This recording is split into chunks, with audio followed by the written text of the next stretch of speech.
many lines can I draw through a given point parallel to a given line? Well, of course, in ordinary geometry, there's a unique parallel. But in this program, we're going to look at non-Euclidean geometry, where there are infinitely many parallels. In fact, in a previous course, we had this disk as a model for non-Euclidean geometry. The points are just the points of the disk. Well, points in the boundary aren't actually in the geometry. You can think of them as being points at infinity, if you like. And lines are just arcs of circles which cut the disk at right angles. Well, in this program, we want to explore the geometry in a bit more detail. We want to look at the allowable motions and prove a theorem or two about a triangle. Now, in the foundation course, we actually sent a man into this universe to explore the geometry. Well, we're not going to go that far today. We actually have Jeremy Gray in the studio, who's going to do that for us. Well, the first thing you can do, of course, is to draw pictures. They might be a bit rough and ready, but they'll do to suggest theorems and results and even how you might prove them. Suppose, for instance, you want to draw the non-Euclidean line through two given points. Say, the points I've got here and here. Well, a line is just an arc of a circle, so you start by drawing circles. If you'll accept that as a circle, you still can't accept it as a non-Euclidean line because it doesn't meet the boundary at all. So we'll take a bigger circle. That certainly goes through the 2 points, but it isn't a non-Euclidean line either because it doesn't meet the boundary in a right angle here or here. So we make the circle a bit smaller until the angle where it meets the boundary is a right angle, and we get something like, if I can draw it, something like that. So we have a right angle at each end and goes through the 2 points. And you can see from the way we've constructed it, it must be the only line that goes through those 2 points. Well, that's one construction we can do. How about the construction that gives this geometry its name, non-Euclidean geometry? For that, we need a line and a point not on it, and we have to draw more than one line through this point which doesn't meet the given line. I can easily draw one. That's a line, all right. It goes through the given point, meets the boundary in right angles. It's a non-Euclidean line. It doesn't meet this line at all. But it's by no means the only one. There's another, for instance. So I've got several. All the lines in here will go through that point, but not meet this one. And that's why we call this geometry non-Euclidean geometry, because we have an infinite number of parallels through a given point to a given line. Well, that's all right. Those are rather simple figures. Suppose I want to draw triangles. I've got a triangle here. Suppose we want to copy this triangle, but somewhere over here. We get a problem. The problem is, if I try and copy the triangle in a naive way like this, well, it sticks out of the space. That's no good at all. These points are beyond infinity or something like that. So I shrink the side down like this, perhaps. That would do. Still no good, because this arc of a circle here isn't a non-Euclidean line. It doesn't meet the boundary at a right angle. So how do I do it? And supposing I had a copy, or something that purported to be a copy, and looked like this over here. How could I be sure that this triangle was a copy of that one?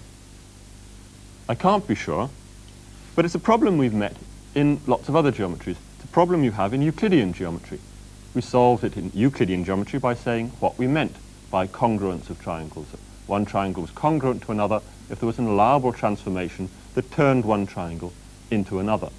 So what we need is a proper definition of allowable transformation in non-Euclidean geometry as well. And we can get that by thinking carefully about the allowable transformations in Euclid's geometry first. And we're going to start with the one that perhaps you'd least expect us to take, and that's the Euclidean reflection. If this is the line we're reflecting in, then every point has a corresponding image point.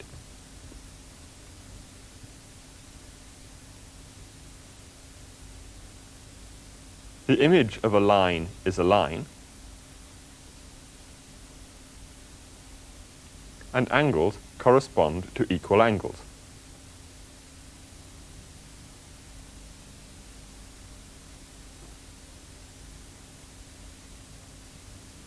Well, that's in ordinary Euclidean geometry.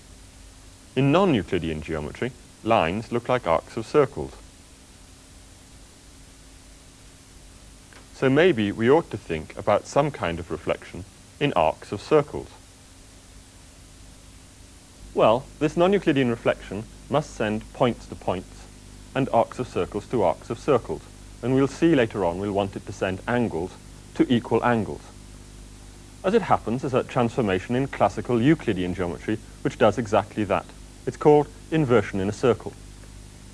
I take any circle, here I have one, centre O, radius R, any old circle, we're not necessarily dealing with non-Euclidean geometry now, and I define inversion to be the map which sends the point P to Q, where Q lies on the line OP, and the distance OQ is given by the formula OQ OP equals R squared, and these are the usual Euclidean distances we're talking about. Okay, that's the definition of inversion, but how does it work out in practice? Here's a circle. What's its image?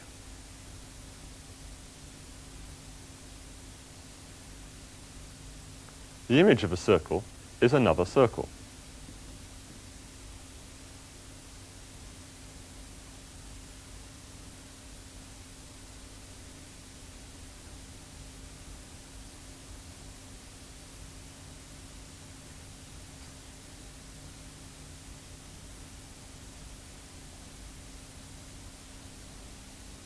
Now, what about angles?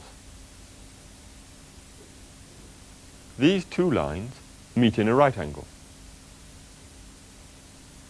The image of each line is a circular arc, but the arcs still meet in a right angle.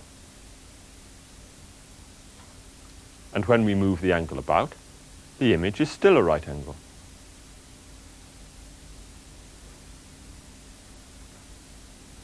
So right angles always go to right angles, and in fact, angles always go to equal angles.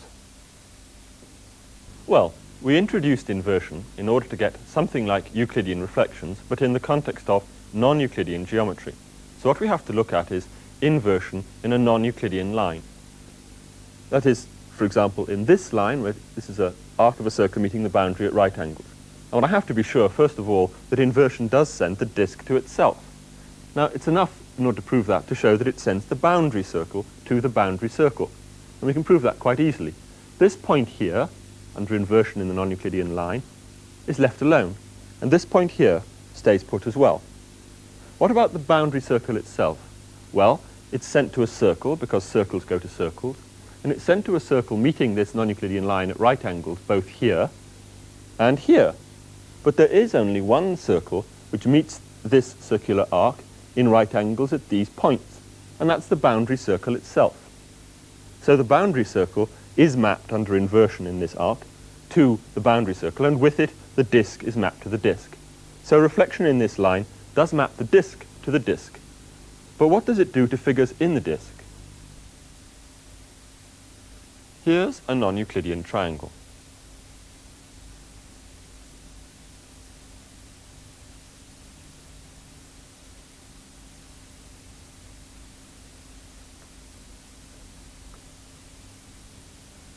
And here's its image. The image is another triangle.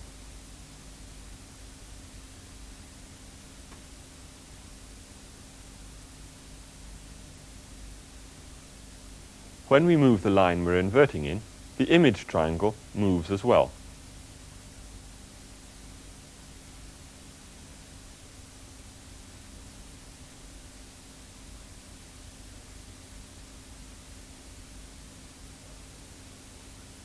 Well, that's one transformation of the non-Euclidean disk, the one corresponding to a reflection. But of course in Euclidean geometry there are other allowable transformations apart from reflections.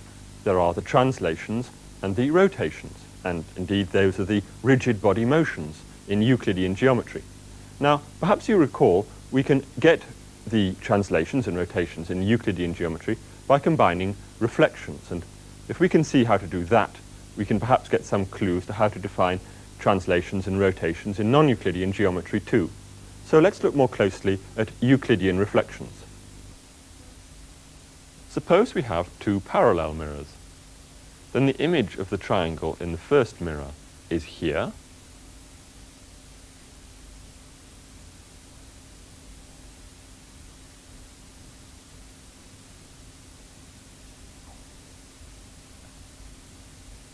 and its image in the second mirror is here.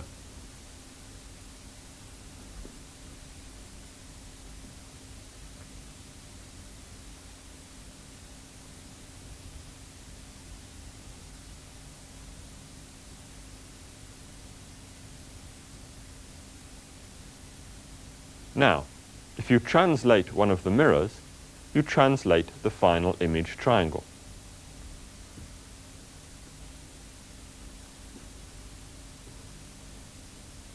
So you can produce a translation by combining two reflections. If instead you rotate one of the mirrors, you rotate the image.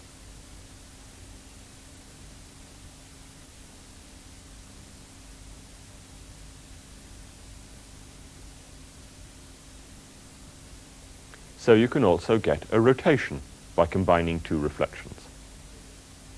Well, in Euclidean geometry, we can get translations and rotations by combining reflections. To get a translation, we reflect in two parallel mirrors, and the amount of the translation is twice the distance between the mirrors. To get a rotation, the mirrors now intersect, and the amount of the rotation is twice the angle between the mirrors. That's in Euclidean geometry. We want an analogue in non-Euclidean geometry, so let's look closely at what happens when we combine reflections now in non-Euclidean geometry. Here's a triangle and its image under one non-Euclidean reflection. After two reflections, the triangle is here.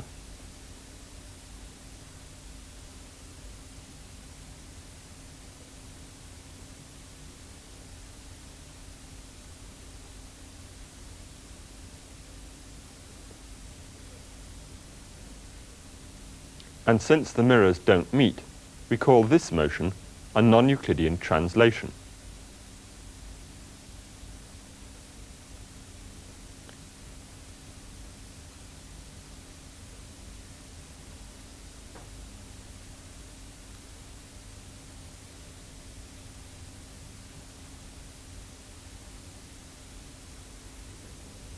If the mirrors meet inside the disk, the motion has a fixed point, and it's called a non-Euclidean rotation about that point.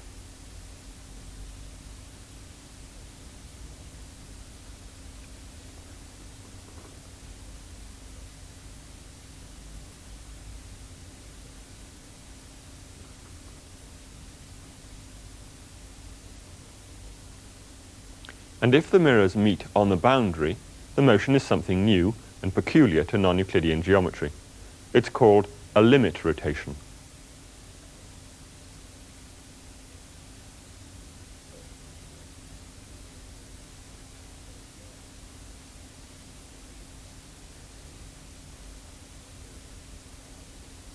So we now have a large class of non-Euclidean rigid body motions and allowable transformations, and they're all built up out of reflections which preserve angles and preserve lines.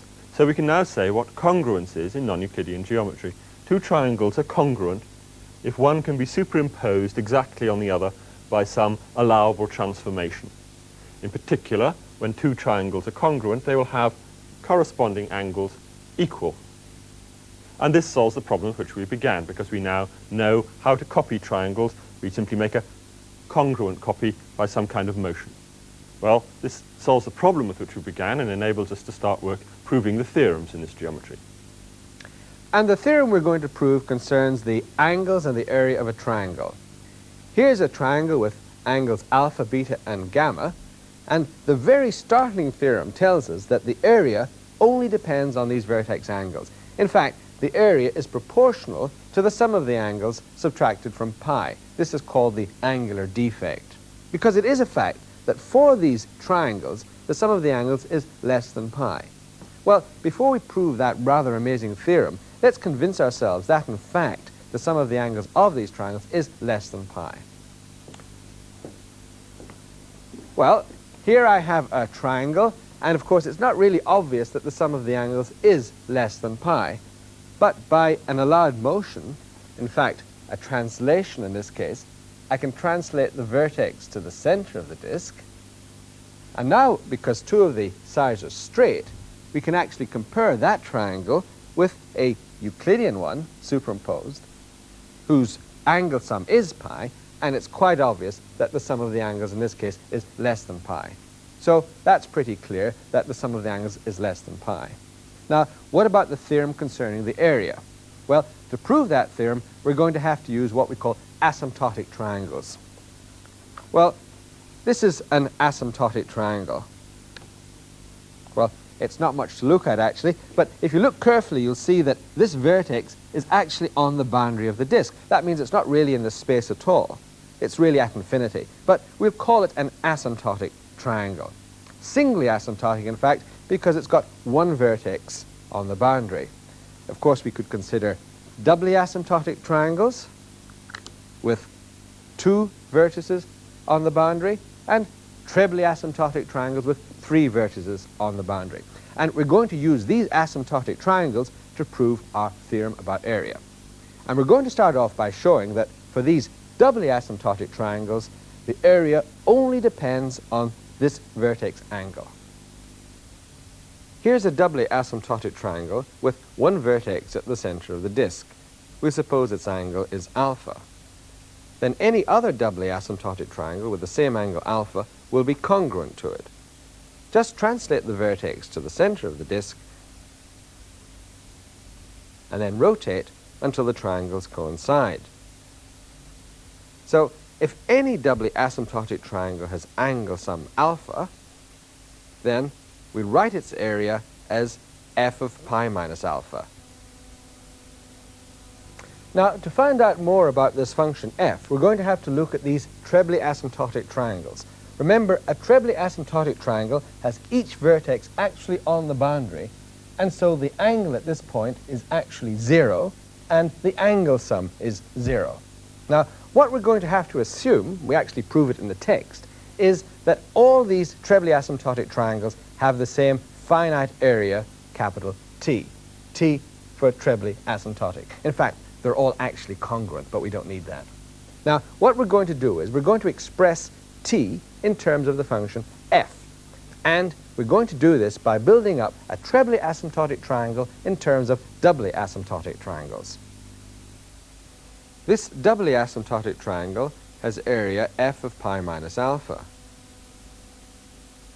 Let's combine it with this other doubly asymptotic triangle. The new triangle has angle pi minus alpha, so its area is f of alpha. But the two triangles together make a trebly asymptotic triangle with combined area t. And that's true for an angle beta, or even an angle alpha plus beta. And we'll want this formula with angle alpha plus beta later on. Now, let's take a different trebly asymptotic triangle, but with this angle alpha plus beta inside. Now, this is how we divide it into doubly asymptotic triangles. This one with angle pi minus alpha has area f of alpha. And this one with angle pi minus beta has area f of beta. And this one with angle alpha plus beta and area f of pi minus alpha plus beta. Combined, they make the trebly asymptotic triangle. So the total area is capital T. So we've got these two equations for the areas of our trebly asymptotic triangle, this from the first trebly asymptotic triangle and this one from the second. And of course, these expressions are equal by hypothesis, and so we can equate them. Now, if you look carefully at them, you'll see that there's a term in common. This is equal to that. And so we can, in fact, cancel these terms and equate, therefore, what we've got left. And we have this expression. Now, in fact, this sort of expression for a continuous function f can only hold when f is linear. That's an interesting fact about continuous functions. And so I know immediately that f has that form. And furthermore, I can actually work out the value of lambda, because in the limit where my doubly asymptotic triangle becomes trebly asymptotic and the angle excess becomes pi, I can put alpha equal to pi here. I have lambda pi on the right-hand side, but I know what the area is. That's equal to t. So lambda is simply t over pi. And that is really my explicit expression for the area of a doubly asymptotic triangle with vertex angle alpha. Now, I'm going to use that expression to evaluate the area of any old triangle. And I'm going to do that by building up to a trebly asymptotic triangle. Here's an ordinary triangle with vertex angles alpha, beta, and gamma. We can extend each side to the edge of the disk, and the 3 points on the disk form the trebly asymptotic triangle. Let's start with this doubly asymptotic triangle. Its angle is pi minus alpha, so its area is T alpha over pi. Now this doubly asymptotic triangle, its angle is pi minus beta, so its area is T beta over pi.